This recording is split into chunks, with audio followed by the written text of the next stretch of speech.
Welcome to the SR Snodgrass podcast. It's great to have you here today, Chuck Marston, our firm's president. I'm really looking forward to talking with you today to hear more about your background, information about the firm, and kind of where we're heading. Welcome to the podcast. Thanks, Lenore. I'm thrilled to be here. I'm happy to get a chance to talk with you, and looking forward to this conversation.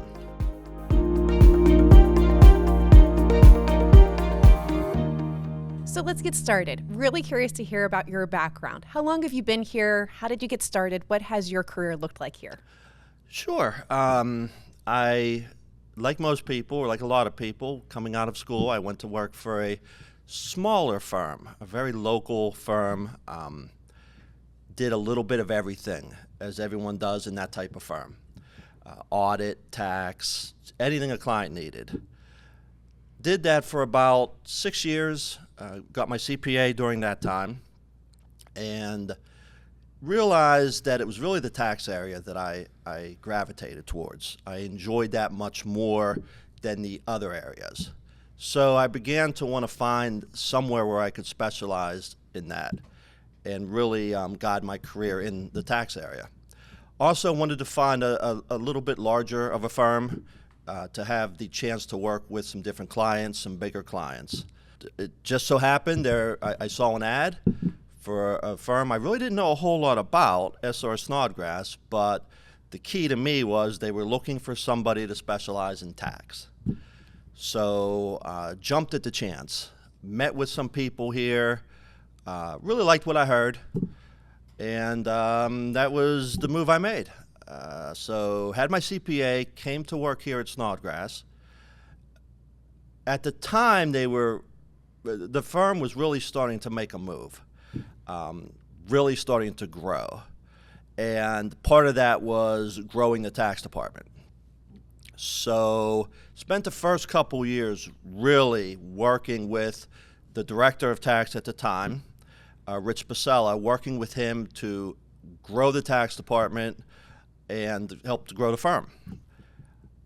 I went to get my master's in tax while I was here doing that, probably the first 4 or 5 years, doing it at night, because again, it was the tax area that I wanted to grow into, make my mark in, spend my career in. After about, it seems so long now, but 6, 7 years, or I guess it was like 5 years, working my way up through the different levels of the firm, I became a partner of the firm. After a few years of that, I became a director, and continuing to progress, I eventually became the director of tax, taking over for Rich Pasella.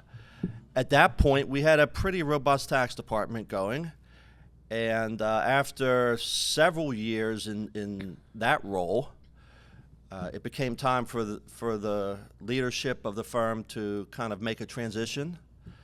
And at that point in time, now a little over 7 years ago, I was elected president of the firm. So that's quite the history. In all, it sounds like it's been more than 25 years that you've been at Snodgrass then. A little over 26, okay. Coming up on 27, yes. Congrats on that length of time for sure. So let's talk about tax for a moment, since that's really been your area of focus and your specialty throughout your career. Can you tell us how you've seen things change over the years? Sure. 26 years is a long time, and in that time, I've had many roles in the tax department. Right now, one of the roles I don't have is director of tax. Danelle Stewart, one of my partners, has that role. However, a lot of my time is still spent in the tax department working with clients. And the thing about taxes is it's always changing. It's never static. Sometimes there's a lot of changes, sometimes not so many. We have gone through a period in the last 10 years or so where we've been in that period of a lot of changes. It's been a little calm now. However, coming up, you have a presidential election. You have certain tax bills that have been passed that are going to be expiring if nothing is done. We're in a bit of a lull right now, but towards the end of this year and the beginning of next year, things are really going to start to pick up. and planning and finding out how the changes in the tax rules can help you, keep it from hurting you. All of that's going to be on the front burner. So it sounds like you're working actively with clients a lot then, and very proactively. How would you say that kind of translates to, is that work with the firm overall and the philosophy of the firm of working with clients? Yeah, one of the things that I really liked about the firm when I first started, because it was very apparent, the partners that worked here were not partners or principals that shied away from client work. In fact, it was the exact opposite. At the time, I mentioned the firm was growing. And during that time, the partners that were here, I'm sure all of them spent the majority of their time working with clients. And that has continued to this day. One of the things that sets us apart, we believe, is the active involvement of our principals working directly with clients.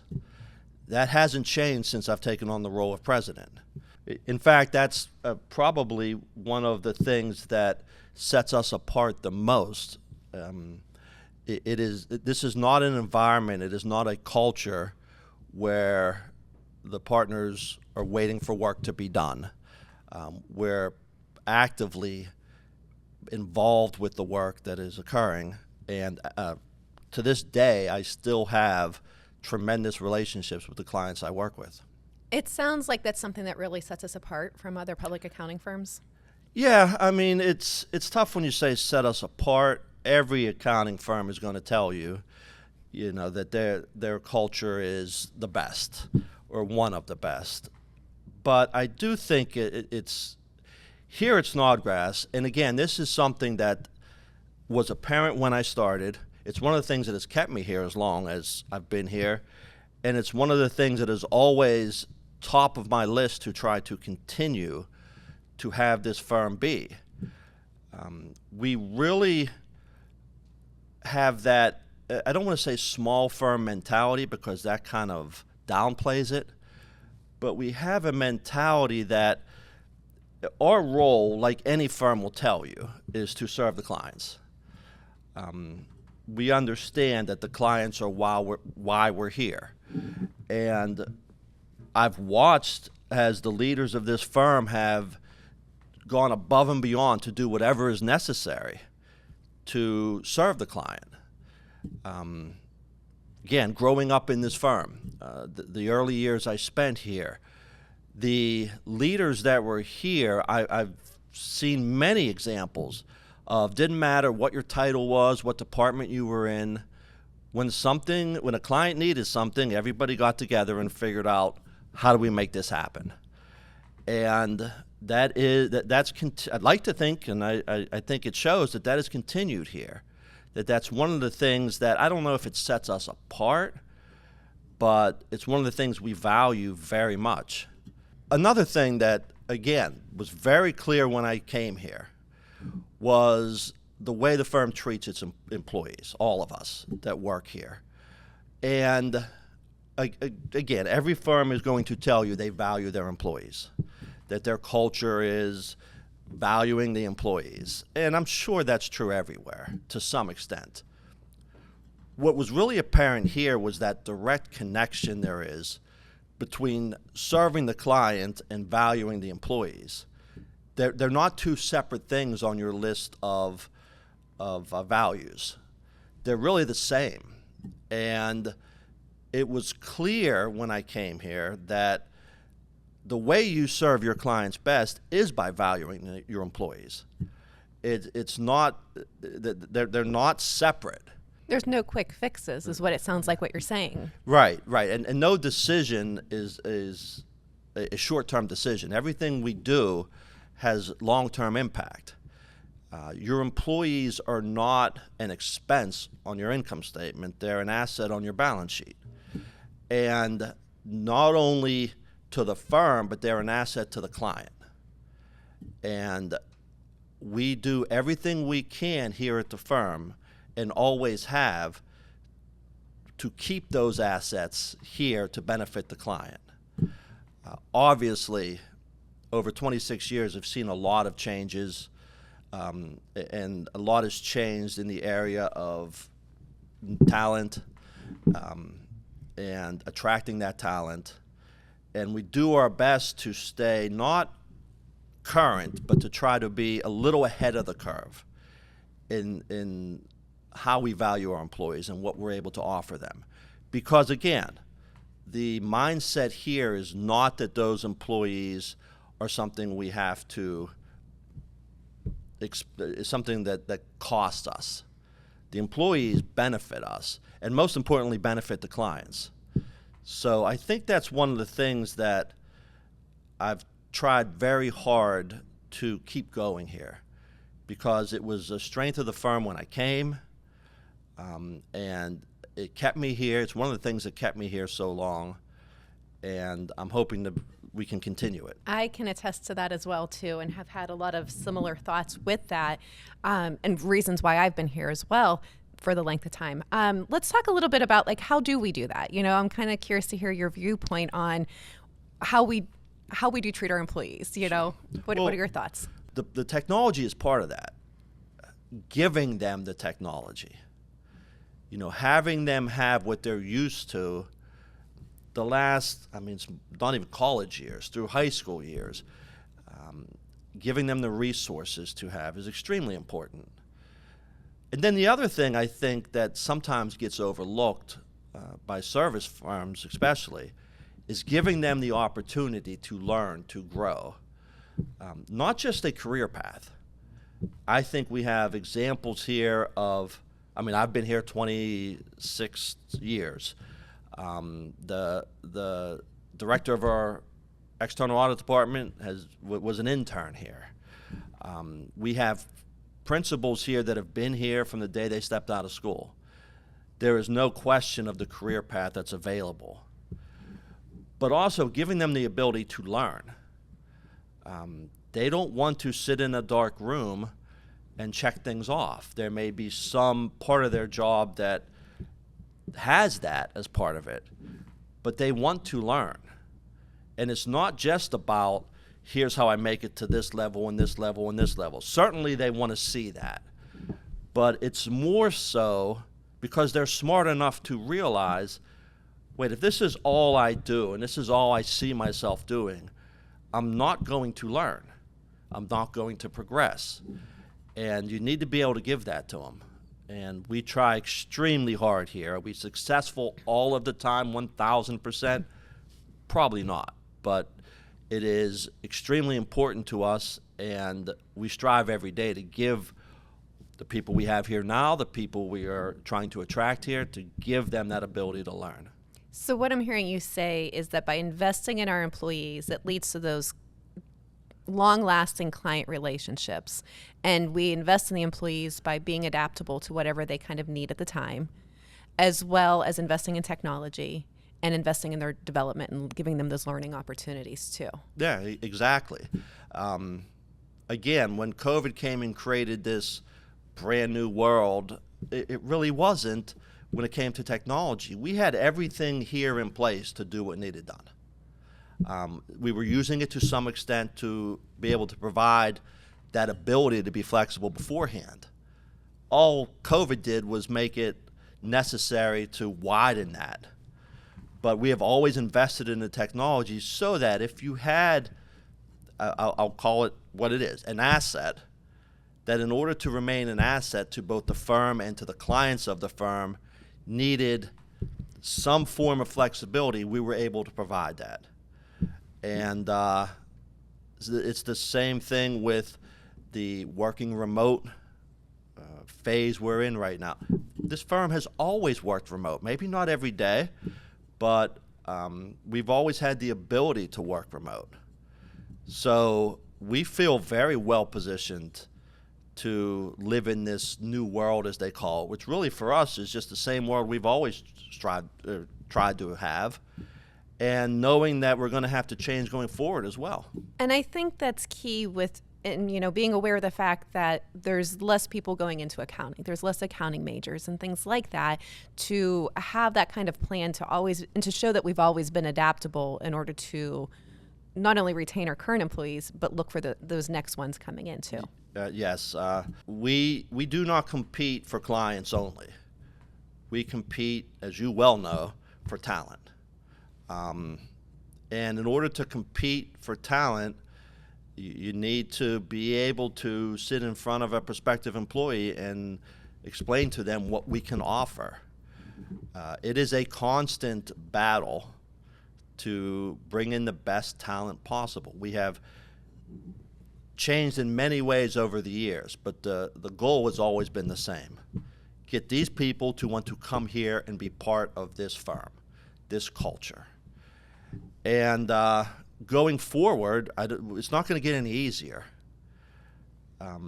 We have done a lot and we have changed a lot in our strategies, just like everyone has had to. And we fully realize that going forward we'll have to continue to do that. But the truth of the matter is this is a great place to be for a lot of reasons. I feel that is not in dispute. Our job is to make people understand that and realize that. And we try hard at it every day. You've seen the success we have. We have grown not just in revenues, but obviously in number of employees. You see it as well as I do over the years. And we're going to continue to do that and do our best to give these bright, young minds coming out of school the reason to say, yeah, I want to go work there because of all of this. That's really interesting to hear. Thanks for sharing all of that. And it leads to the next question then. You know, with the firm, we've been in business for more than 75 years. Where do you see us going in the future? What kind of firm are we going to be over the next number of years? One thing I will say is we're well positioned to take all of these values that I've talked about and the structure that we've created and that we continue to grow puts us in great shape for the future. We don't know what the next new normal is going to be, but we're in a great place to be able to adapt to it. AI is obviously something that is in the future of every firm. I heard someone say once, while a lot of people say AI is going to take our jobs, it's not true. What's going to take our jobs are firms that learn how to use AI correctly. And there are multinational firms that are on the cutting edge of this right now. We are not the type of firm that is going to jump into something that is risky or that doesn't make sense yet. But we, just like, having a laptop for everyone instead of having one that everyone needs to share, we can't let this AI explosion happen and not remain on top of it, so that when the time comes that it makes sense for a firm like ours to utilize AI in any possible way, we're able to do that. Technology, whether it be AI or whatever the new wave of technology is, if our mindset is always what it always has been, in that whatever the technology is out there, we need to know it. We need to figure out how could it work for us. We cannot hide behind, well, that's just for the multinational firms, or that's too expensive. We need to stay on top of things because it's going to change our business some way that we haven't quite figured out yet. Also, again, the employees going forward, it certainly seems as if fighting for the employees is not going to get any easier, and we need to remain on the cutting edge of that. But looking down the road, we plan to continue to grow, but we don't look at growth at the expense of investment. It's not a short-term game. It's not a one-year window we're looking out at.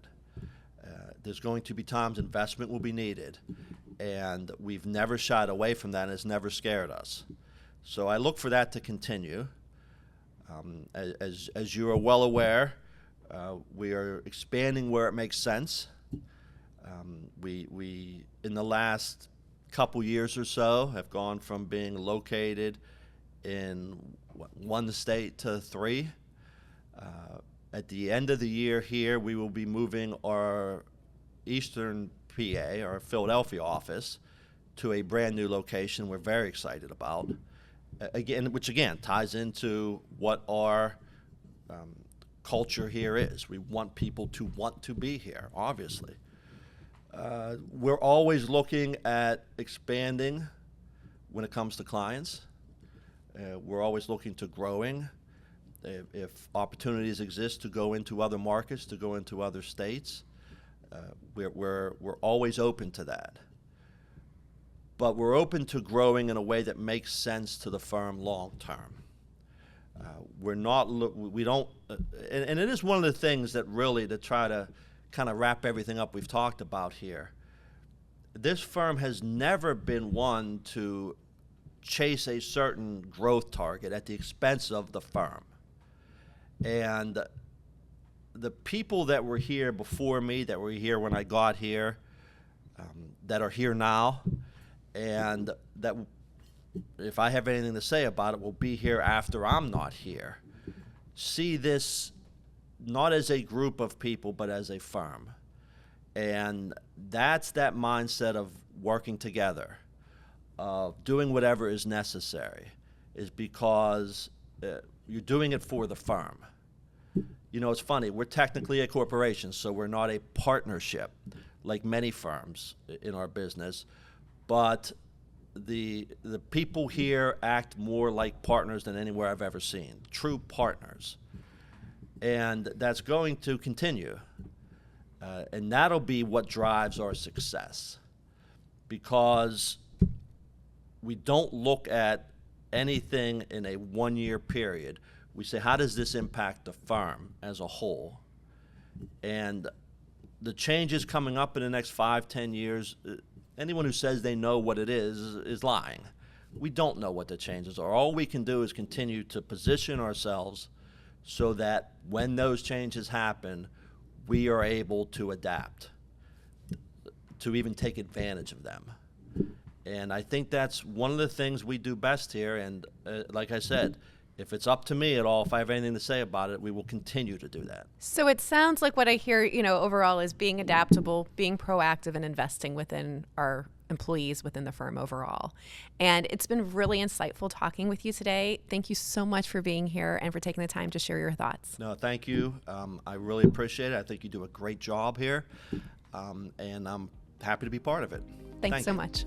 For those of you who have been joining our podcast, thanks again for tuning in. As a reminder, we have offices in Pennsylvania, both in the Philadelphia area as well as the Pittsburgh area. We also have an office in West Virginia and in Ohio. However, we do service clients regularly throughout the United States. For more information, you can go to our website, www.srsnodgrass.com, to learn more, and I encourage you to follow us on LinkedIn as well.